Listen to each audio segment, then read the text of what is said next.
Hello, my name is Rabbi Chaim Belyak. I'm pleased to welcome you to this edition of Freighted Legacies.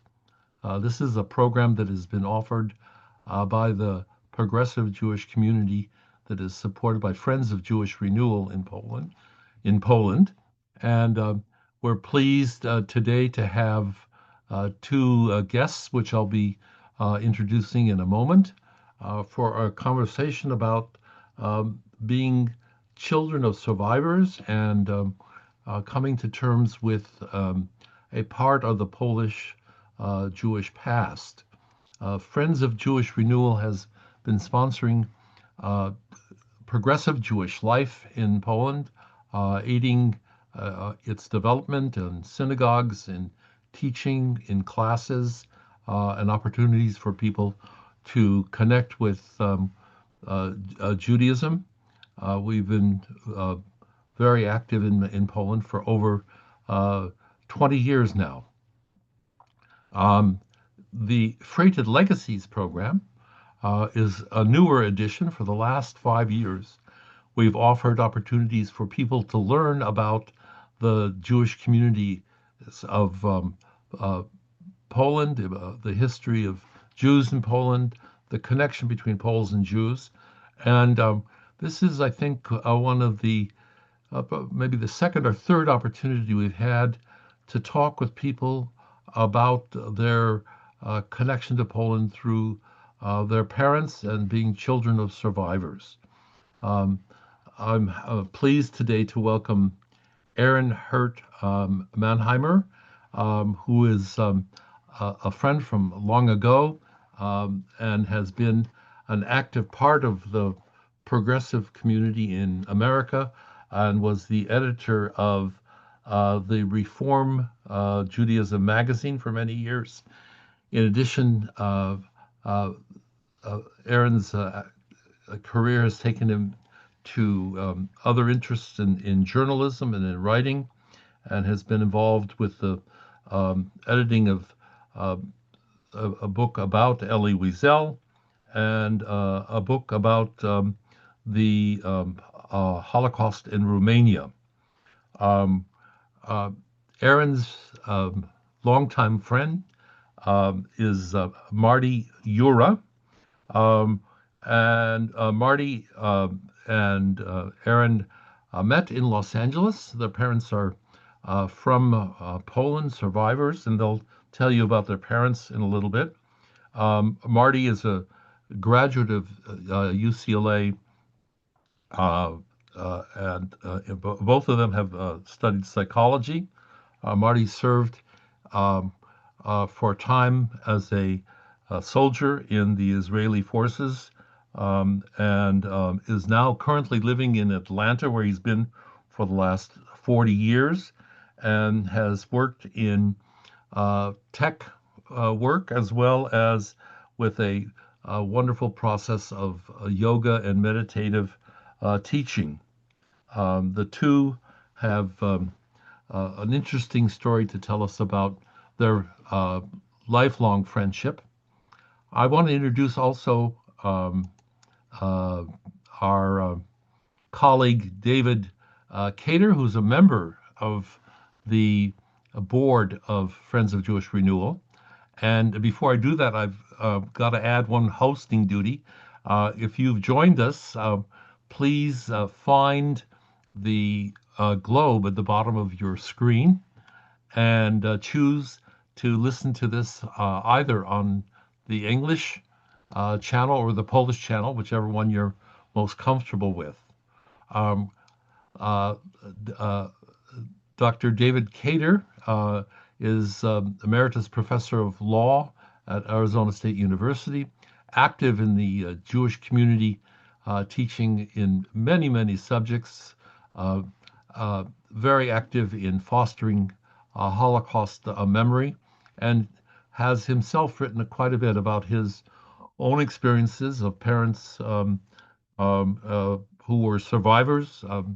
Dr. Cater grew up in Fresno, which is which was a relatively small town uh, during the time of the 50s and 60s. And we'll hopefully have an opportunity to hear about the different experiences. Um, so David and Aron and Marty are going to be telling us a little bit about their background. And David and I are going to do our best to ask them some provocative questions. And then we'll be able to help you appreciate that it is the effort of the two of them to share all of this in the book that they produced, uh, which is called Sons of Survivors. Um, and it has an important subtitle, Making Peace with Inherited Trauma. And I found this to be personally a very moving book because, indeed, as a child of survivors myself, that has been a significant part of my life. So let me begin by asking a little bit about your friendship and your meeting in Los Angeles. And maybe by that you can tell us a little bit about the background of the two of you. Uh, Marty, I'm going to call on you since I know the least about you, and perhaps then you can invite Aron to join you. Great. Thank you. Thank you for having us. So Aron and I met after I moved to Los Angeles after growing up in the Bronx. I was 16 years old. We met in our last year, actually last semester of high school, and embarked on studies at UCLA for the next 2 years. We were inseparable. We lived in adjacent buildings. It was, of course, apparent that our parents were Holocaust survivors and they got along with each other very well. And after the first 2 years of college, this was just after the Six-Day War, we decided that Israel was important to us.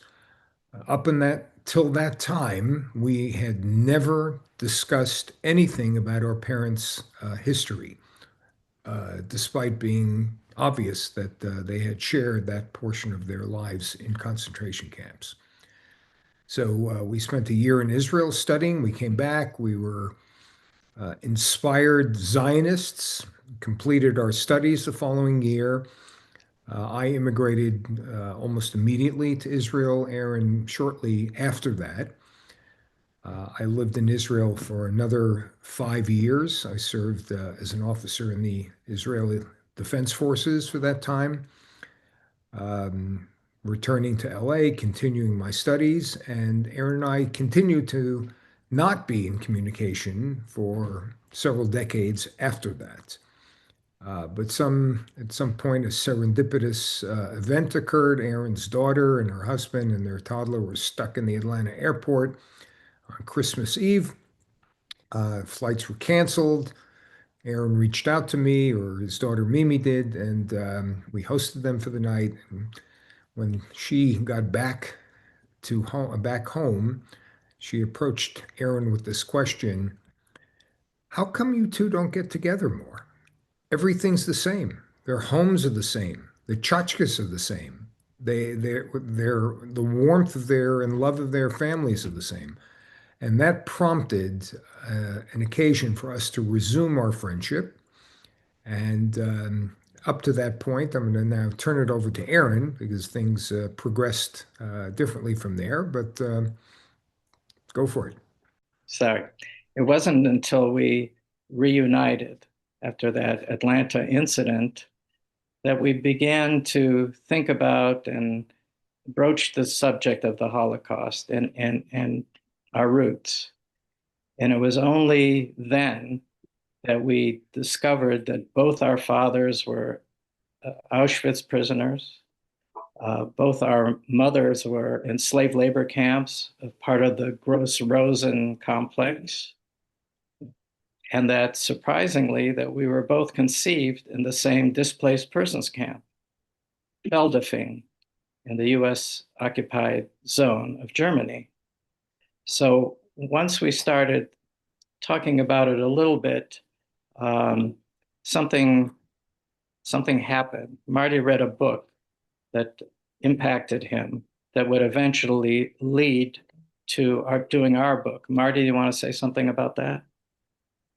Yeah, it was a book called The Dude and the Zen Master, and it was written by Jeff Bridges, who played the role of the dude in the wonderful movie The Big Lebowski, and Bernie Glassman, who founded the Zen Peacemakers. And uh, part of how Bernie Glassman expresses the what the Zen Peacemakers was about is that for the past 20 years, he convened a group of people for an immersion retreat, a 5-day immersion retreat in Auschwitz-Birkenau. And the intent of the retreat was based on the three tenets of the Zen peacemakers. One is to come from a context of not knowing, like having as open a mind as was possible. Two, to bear witness, to have a role, a responsibility, not to just observe, but to play that role of bearing witness to what had occurred there. And then the third is to take loving action as a result of the first two. So that got me after a lifetime of avoiding virtually any inquiry into the Holocaust, into my parents' histories. And as a result of that, I returned. Aron and I talked. I wrote an article about it that he had published. And at some point, I reached out to him and said, I'd kind of like to write a book. And my wife, we've been married 41 years, has for decades urged me, encouraged me to no avail to write about my past, my parents, my family history. And this was the opportunity, the stimulus that prompted that. And Aron said, why don't we write it together? And that's how we launched our book. So then, shortly after that, um, we thought, perhaps we follow the same format as the Dude and the Zen Master, which is recording a conversation, and out of that would come a book. So Marty flew in to Connecticut for a few days so that we can begin recording the book. Well, it didn't take us long to realize that we knew hardly anything about our parents' past. There were huge gaps in our knowledge. And we realized that this project would take time. We had a lot of asking to do. We had a lot of research to do, but nevertheless, we were committed to doing it. And part of the reason that we were so unprepared was because our parents followed very different strategies about revealing what had happened to them. Marty, you want to take it? Yeah. So Aron's parents were more disclosing to him and his sister. I'm the only kid, the only child, and my parents not only were the opposite end of that continuum, the entire family was part to a conspiracy of silence, if you will. They did not intentionally reveal anything, hardly anything about the past, and they thought that would shelter me from more than I could handle, and I kind of bought into that and adopted that. And maybe the best way to describe it is don't ask, don't tell. So I came in with a clean slate, well, not quite a clean slate, but an emptier slate. And Aron's family had a different approach to that. One of the things we discovered that it didn't matter. So we got to the same place and different routes, but whether our parents were disclosing or not, did not matter. I asked my mother recently. My mother is 105 and lives in Los Angeles, and she's still a great source of information. And I asked her if she and my father had ever considered not telling me and my sister at a young age, at a tender age, about the Holocaust. And she said, never. You needed to know the truth, because if you didn't know the truth, you could never understand me. You can never understand what I went through and what your father went through. So they did, well, I realized that my father also, only in hindsight, that he and I had never had a conversation about the Holocaust. But I did know three things. I knew that they were engaged uh, in 1941, so that was during the occupation. My mother was from Dumbrava, my father from Bendin. They met, they were engaged, they had an engagement party in Dumbrava, and the following week it was to be in Bendin. But during that week, my mother was picked up and deported to Greenberg, a concentration camp. And so the party was canceled, obviously, the second one. So I knew about that. And I knew about what happened to them after their camps were evacuated in 1945, as the Red Army was approaching Auschwitz, where my father was. And so what happened then, my father was evacuated 2 days before the liberation of Auschwitz. And the worst time for him and for my mother and for many of the concentration camp survivors occurred after they were evacuated and forced on death marches. I knew that my father, I don't know how I knew exactly, but I knew that my father was on a cattle car leaving Auschwitz. Somewhere along the way. He jumped off the train and was shot through the chest by a guard, by a sentry. And he was left to die there, but some people, locals, picked him up, took him to a hospital. They patched him up, and noticing the Auschwitz prisoner number on his arm, tattooed on his arm, they called the Gestapo. He was arrested and put on another train to Mauthausen concentration camp in Austria. And because he had tried to escape, he was given special punishment. I later learned through my research that he arrived in Mauthausen exactly 3 weeks after he was evacuated from Auschwitz. So in 3 weeks, shot through the chest. When the Americans liberated Mauthausen on May 5th, 1945, they pulled him off a pile of corpses. He barely survived. Another day, he would be gone. That was May 5th, 1945. My mother was on a death march for over 3 months. 1,000 girls were marched through the winter of 1945, her group toward Czechoslovakia. Toward the end of the march, on May 5th, 1945, she and 20 other women were put on the back of a truck because she couldn't walk anymore, and they couldn't go any further, to be shot in the woods. While the truck was going down the road to end their lives, a US fighter plane flew over, strafed the truck.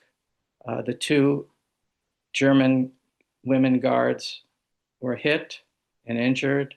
And during the confusion, my mother and her friend, the woman she shared a bunk with in Greenberg, got themselves off that truck into the woods.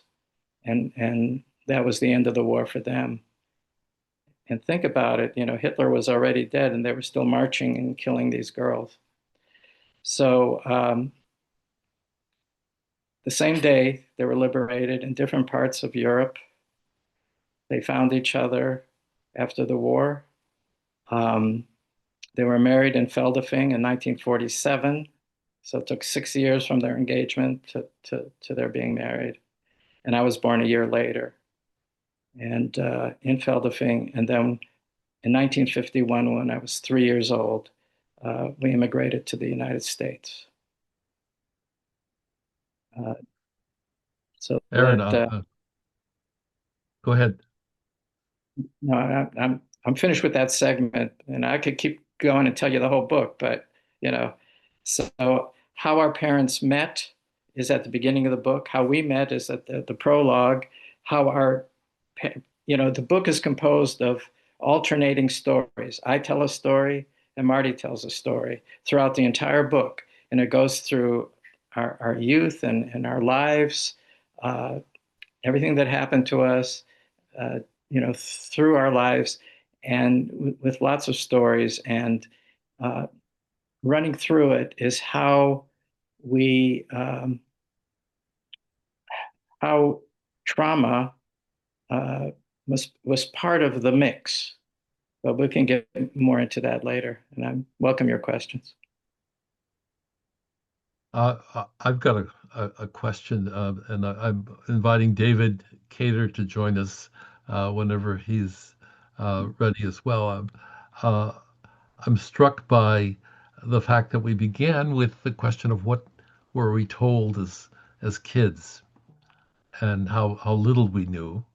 Um, but yet you grew up with other families, whether it was it was mostly in Los Angeles, but both of you had other people who had had the same experience. How does a story that is known by everybody around you not get imparted in some way to the two of you? I'm interested in how uh, what did you absorb that was there but maybe not articulated? Marty, maybe you could Well, respond. so again, back to the Bronx, there were, I had forgotten this. I just kind of connected to my old friend, my oldest best friend. This week, we talk on each other's birthdays. And he reminded me there were a couple of kids on the block whose parents were survivors. But again, it was whether by intent, as it was in my family, or just default, nobody talked about it. So there was nobody else in my age with whom I commiserated or talked about or any reference other than that's what happened. They were survivors of the Holocaust.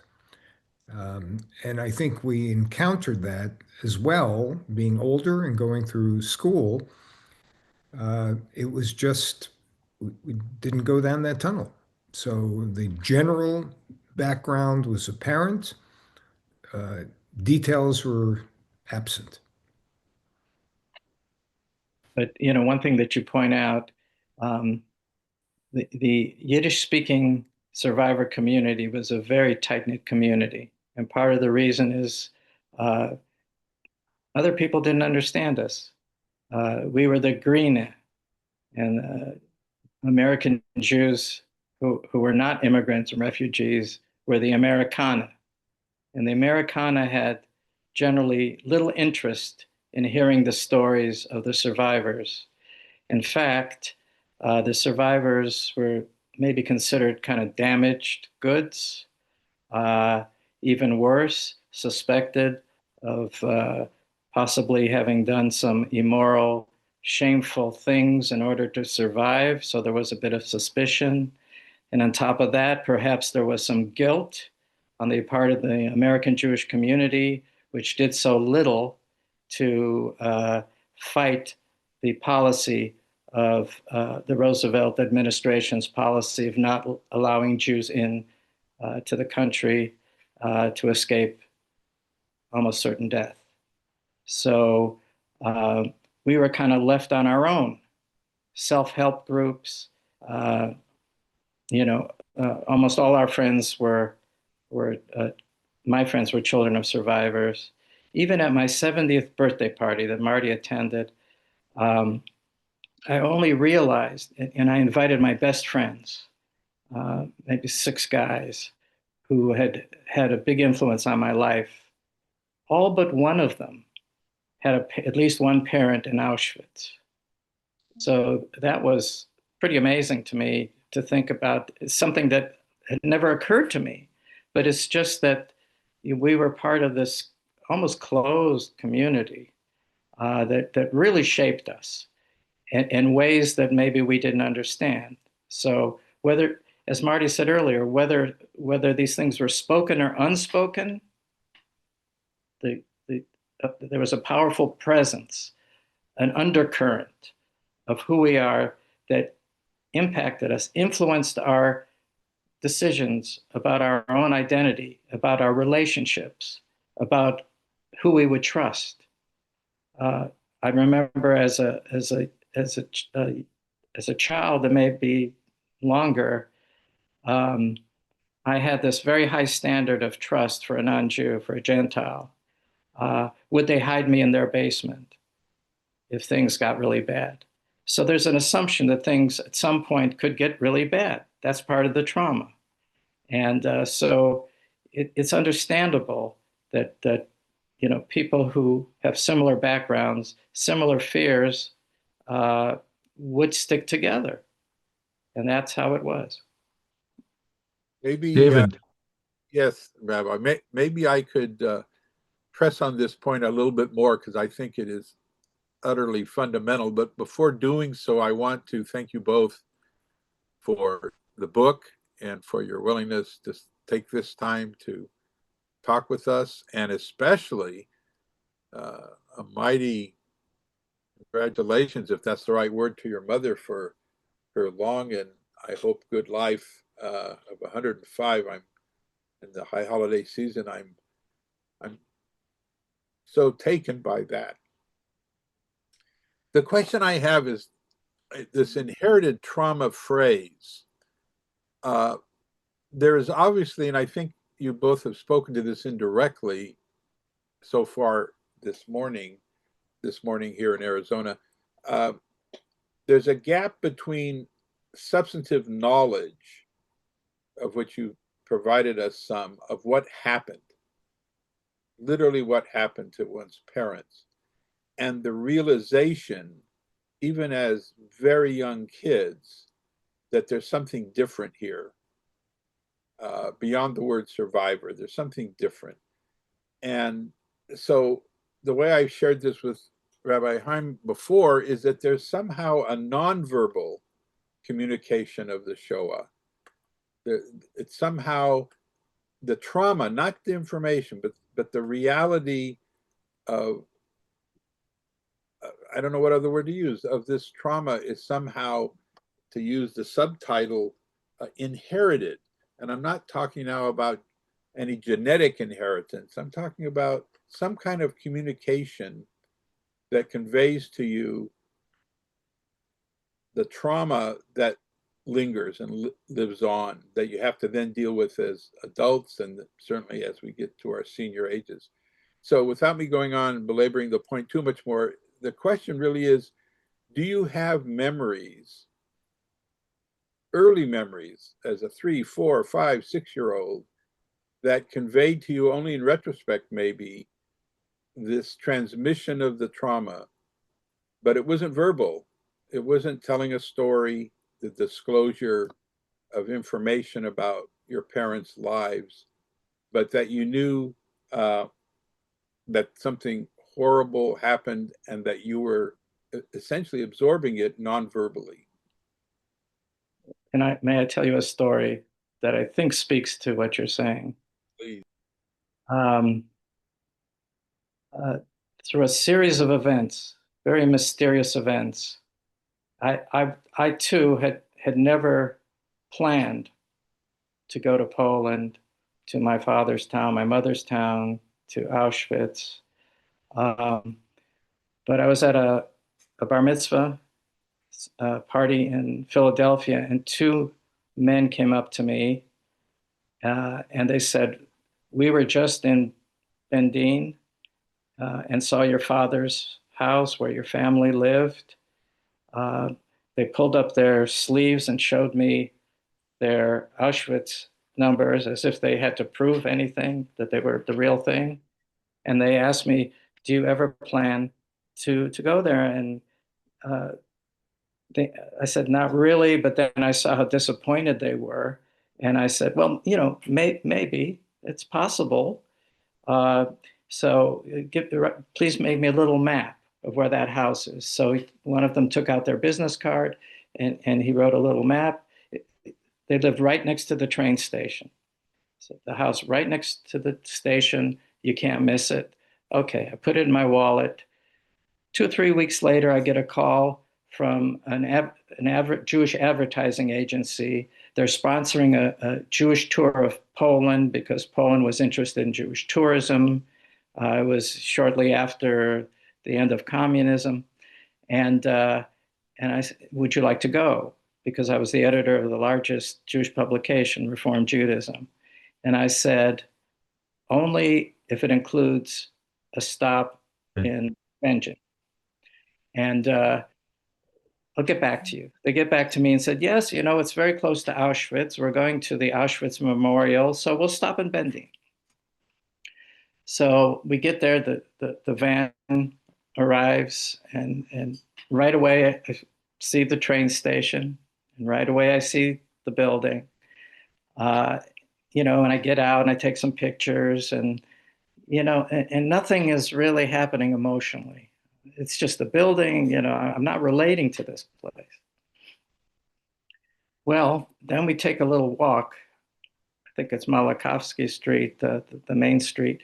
And suddenly it hits me that, wait a minute, if Hitler hadn't come and changed the course of history, my parents were engaged here. 1940, I would have been born here. I would have been a totally different person. What happened to my parents didn't happen to me. I'm not from this place. And suddenly, the imaginary number flew off of my arm. And I felt liberated for the first time. I was 47 years old, and I had not emotionally separated myself from the trauma of what happened, the trauma my parents experienced and the loss they experienced. It was inside of me as if it happened to me. And that was the first time that I really felt that it didn't happen to me, and that I separated myself from that experience. But I had to be there for that to happen. So I think, they're unimaginable, that something inside of you could be so powerful, and yet it hadn't revealed itself to you until the right moment. And that was the moment. That is a very moving story, powerful. But what I'm curious about, if I may press a little bit more, is how what you became liberated from got in you to begin with, which I assume is from childhood, even though one didn't have a narrative one could share as a 3-year-old, a 4-year-old, a 5-year-old. It's one thing to know that you're in a certain community. It's another thing to absorb some trauma. Well, we absorbed the trauma. Well, We heard let me this. just, oh, I'm sorry, Aaron. No, I was just going to say we absorbed all that pain, and if you love your parents and they love you, and they've gone through something, we can't articulate it. We don't have to be able to explain it. We don't have to know the facts or the details, but it absolutely gets absorbed into who we are, and that's why that trauma, passes, and it passes from generation to generation. Marty, go ahead.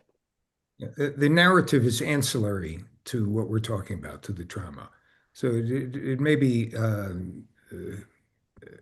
packs it a little bit to an extent, maybe prompts it to an extent, but the visceral experience is distinct from the narrative. hence, whether the narrative was shared by Aron's parents and not by mine, did not affect how we each experienced at the, not at the end of the day, but throughout the course of our lives, how we experienced that same angst, that same imminent sense of loss or catastrophe that accompanied us, whether more in the background, but sometimes very much in the foreground. So that addresses that. It didn't matter how you told the story or whether the story was told or not. That only added to or framed or provided a way of relating to everything else that was going on beneath the surface.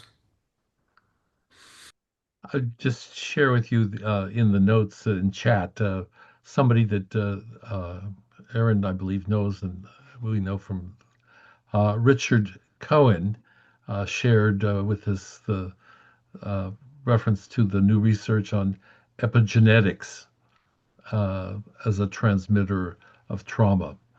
Maybe giving it a big name helps us to frame it in. Roz Gold has just written a question of another person I think Aron knows. In what ways do you see the trauma expressing itself in your children? Um, I think it's different.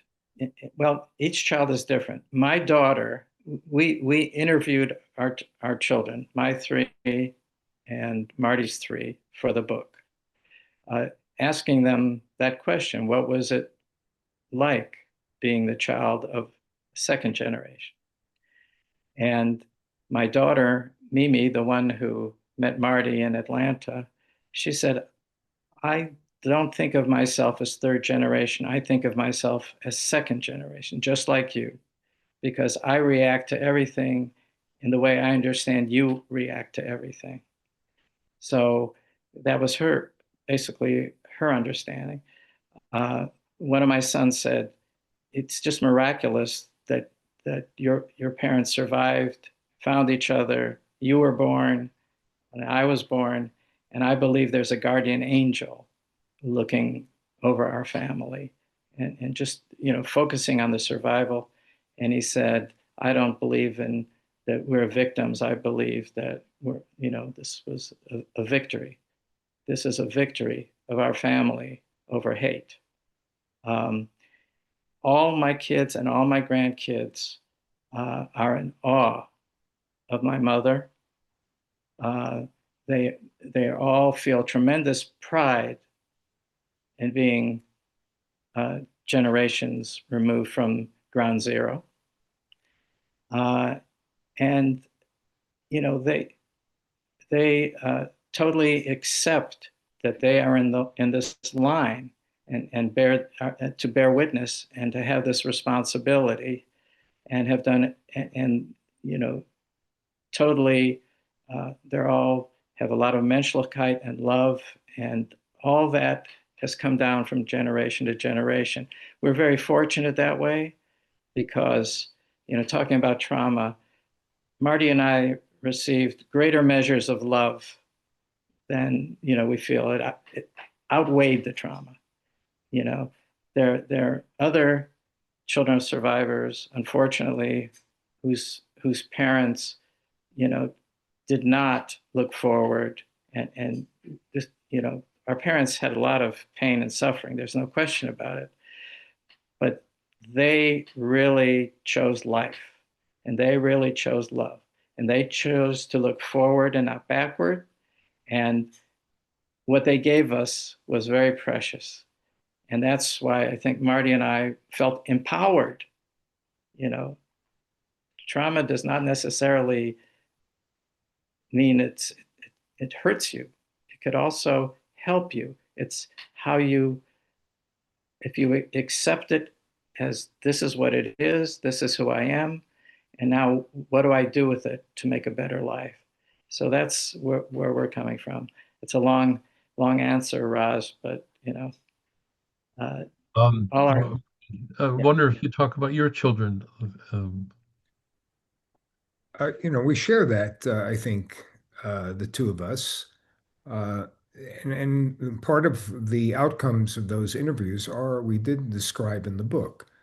So for me, all my kids uh, were saddled with a overcautiousness. So it was not like a choice on my part. I was um, just cautious, and they could tell, and it didn't stop them, and they did all kinds of things and continue to live vibrant, active lives.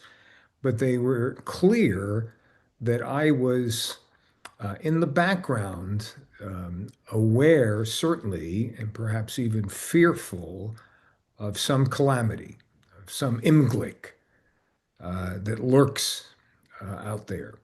But similar, we're not giving away the kind of the end of the story, but the book really concludes with our realization that not only that our parents, as was most of that generation, able to turn the corner, to kind of face forward and focus on the possibility of the future and embrace the privilege of having survived and being alive and having a whole new world and children and black and white from what they had experienced a short time before. I think that's even though the book is about how we navigated through the trauma, it's also about how we were successful at coming out stronger. Like Aron said, it empowered us, and that is not a predictable outcome of trauma. It not inherited nor experienced, and that was the remarkable accomplishment of their generation, and to an extent, our generation, and what we are propagating and continuing in our kids and our grandkids. Maybe I could jump on that thought of children and grandchildren and see if I can broaden the context just a little bit. I believe, I may be wrong, and I apologize in advance, that our two authors and Rabbi Haim and myself were all in our 70s somewhere. And I think what I'm going to say is basically true, that of our generation, certainly in the West, Jewish identity, whether it be religious or secular, was anchored in two realities: the reality of the Holocaust and the creation of the state of Israel. I think with time, when I think of my kids and my grandkids, four of them, that the reality of the Holocaust is waning as a identity influencer.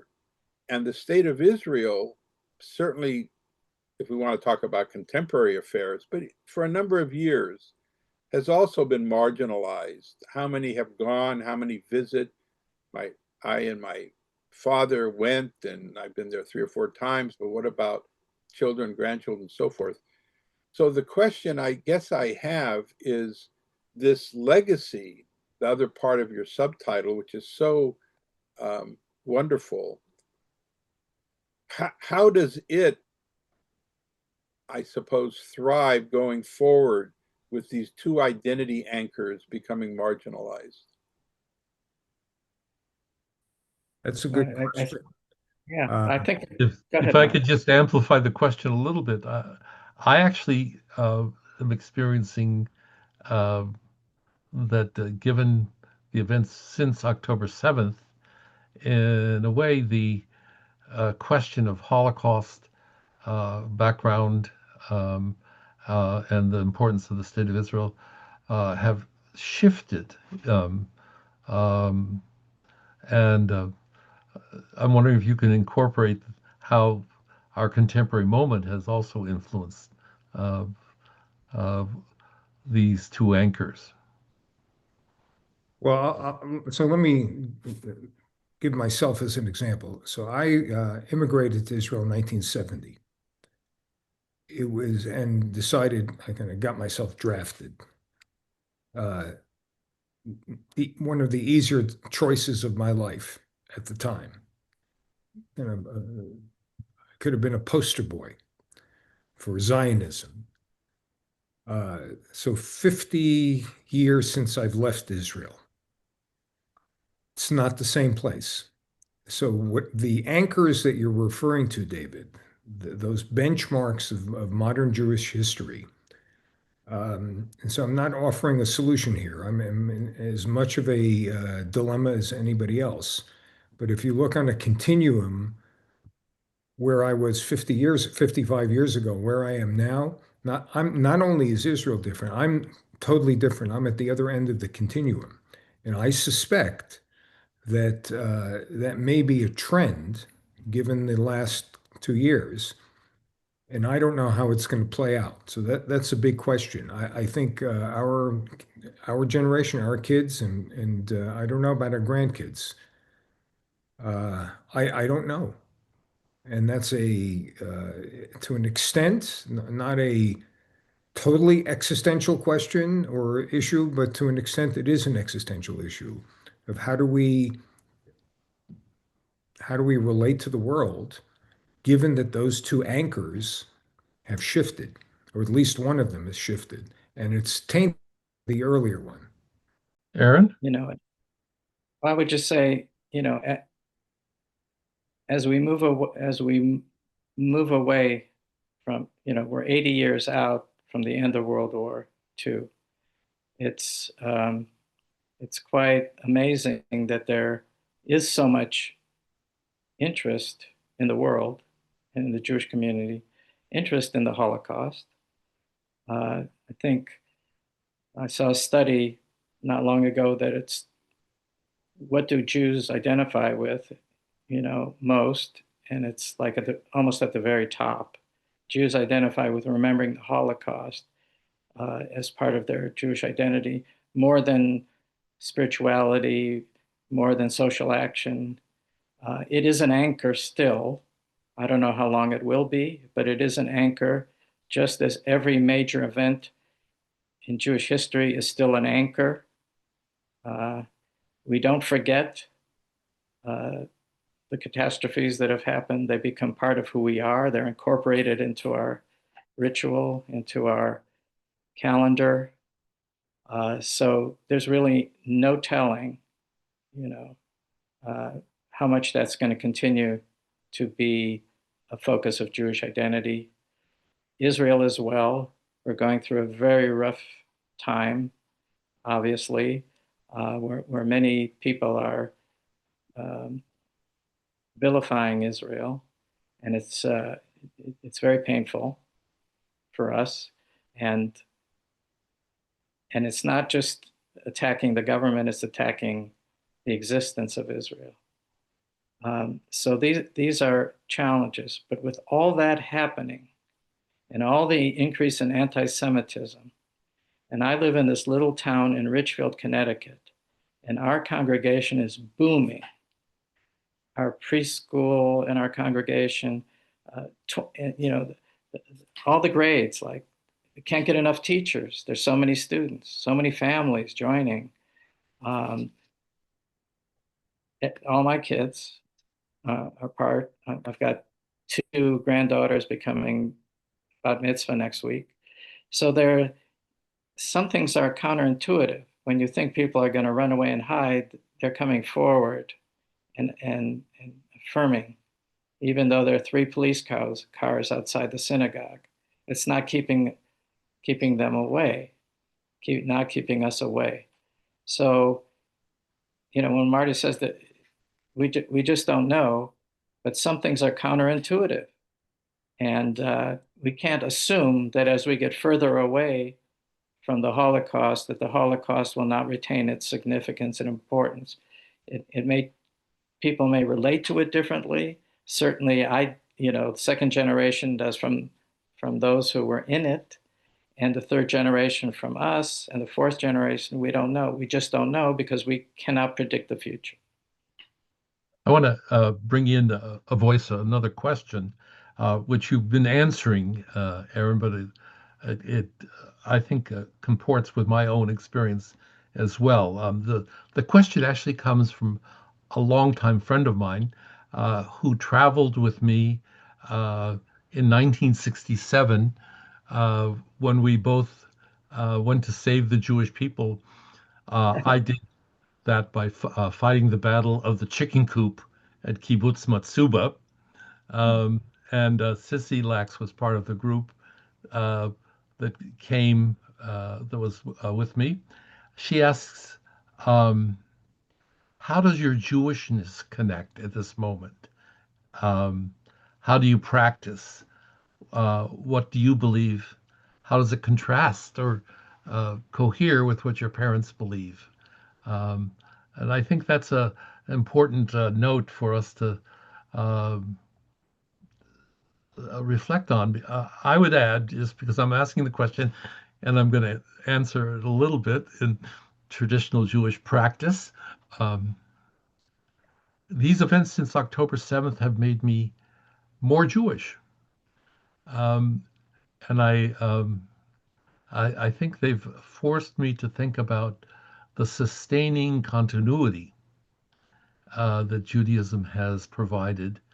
Um, Even though there was tremendous arguments and breakups and anger at the uh, questions of how to carry the memory of the Holocaust and how to um,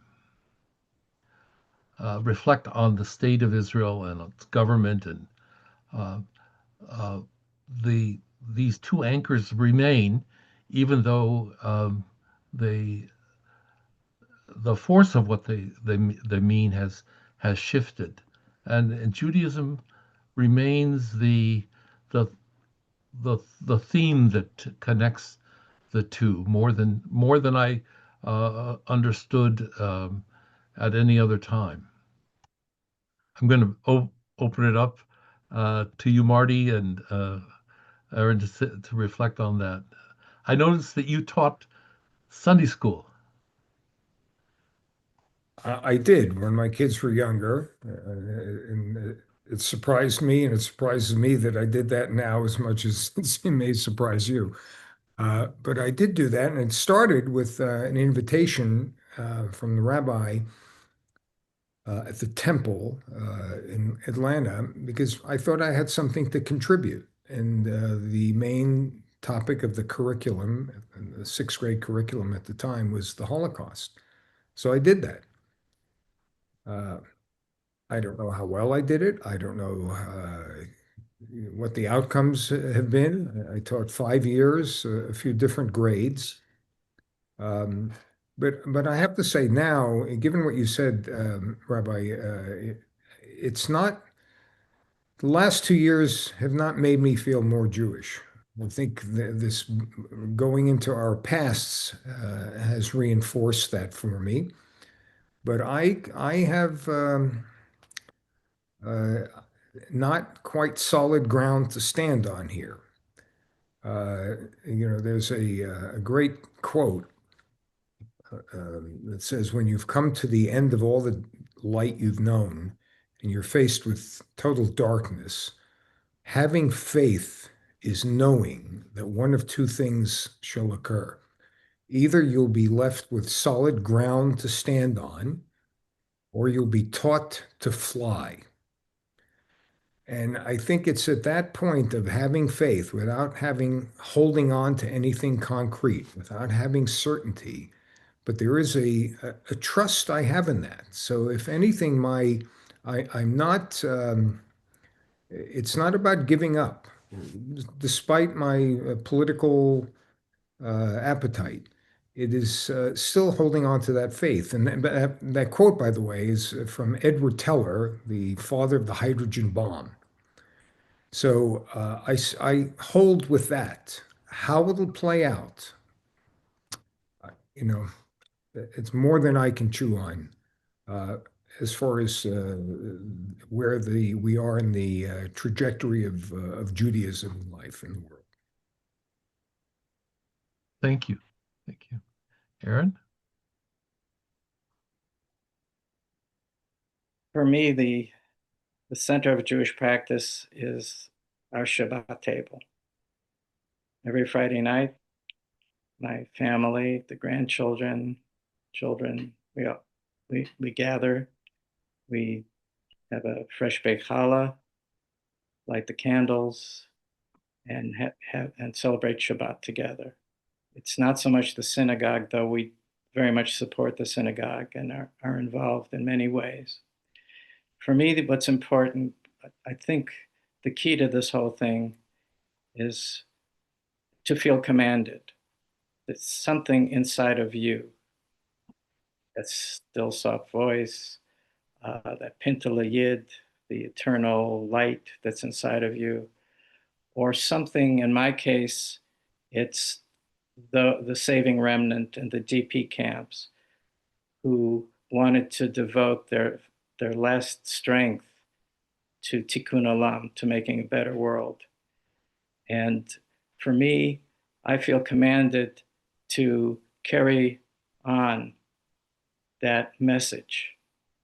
It could come, for 45 years, I was kind of a voice of the reform movement. I edited the major magazine, and all these, keeping Judaism alive and supporting Israel and remembering the Holocaust. This was my life. This was my life's work, but it all comes from the voices that I inherited, coming from that world. So that's another very positive force, a grounding force, as Marty might say, in my life. And and that's how I move forward. Marty and I, we both talk in the book about my father was angry at God. My mother believed that God saved her life. They come from totally opposite positions theologically. And I just had to find my own way. And, my own way is to understand that forces of evil, forces of hate and cruelty will always be with us. Anti-Semitism will always be with us. And my answer, not only, out of the positive and to fight the negative, is to embrace my otherness. That's what Marty's father did.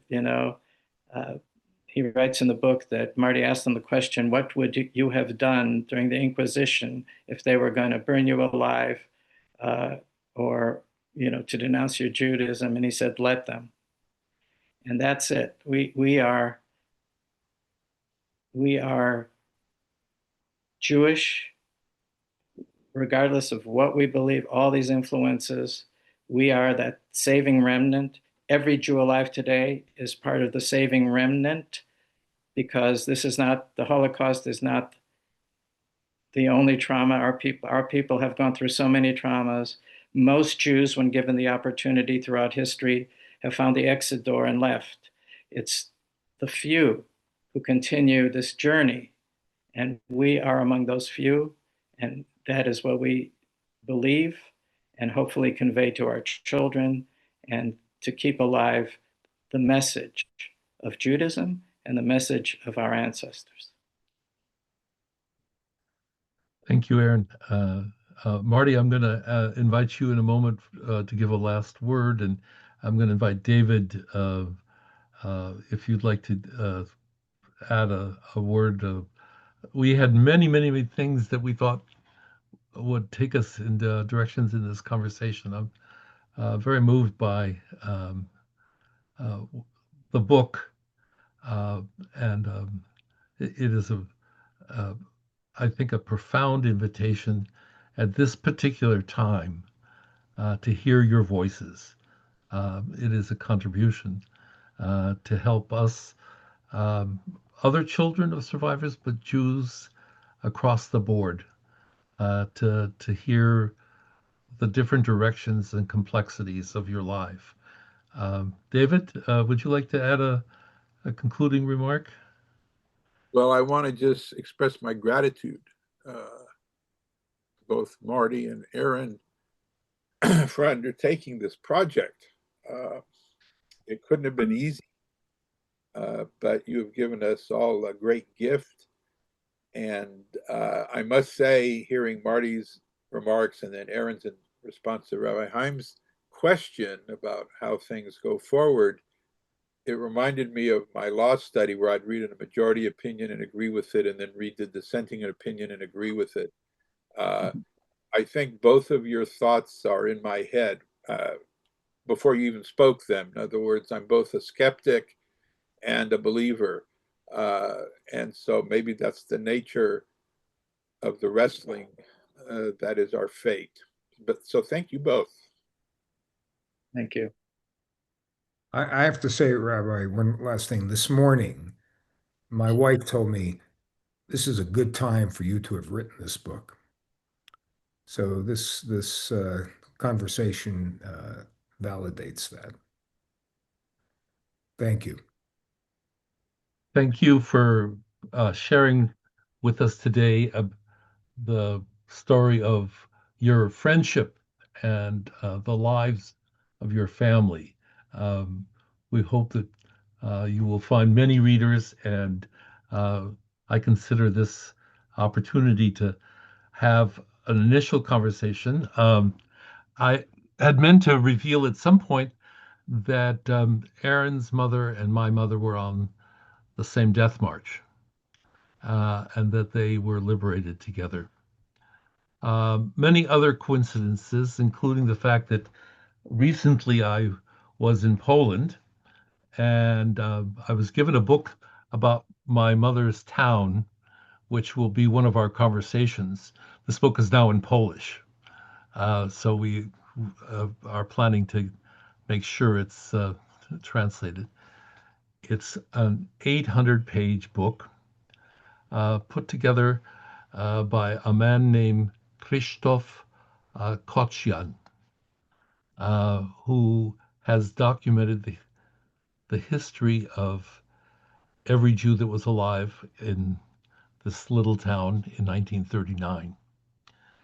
And it turns out by the coincidence that we looked up Aron's mother's maiden name, which at this moment I'm forgetting. Aron, what's her name? Mother's maiden name? Pardon? Kestenberg. So in the index, I look up Kestenberg, and it turns out that one of his cousins was married to one of my cousins and lived across the street from my mother in the town of Olkusz. So there was yet these, I don't know what the significance of these discoveries for us will be, but it provides me with a sense that the learning and the connections that we feel are part of something that we're still trying to unravel and find significance in. I want to thank both of you for spending this morning with us. I wish you great success with this book and all that you've sparked in those of us who had the privilege of reading it.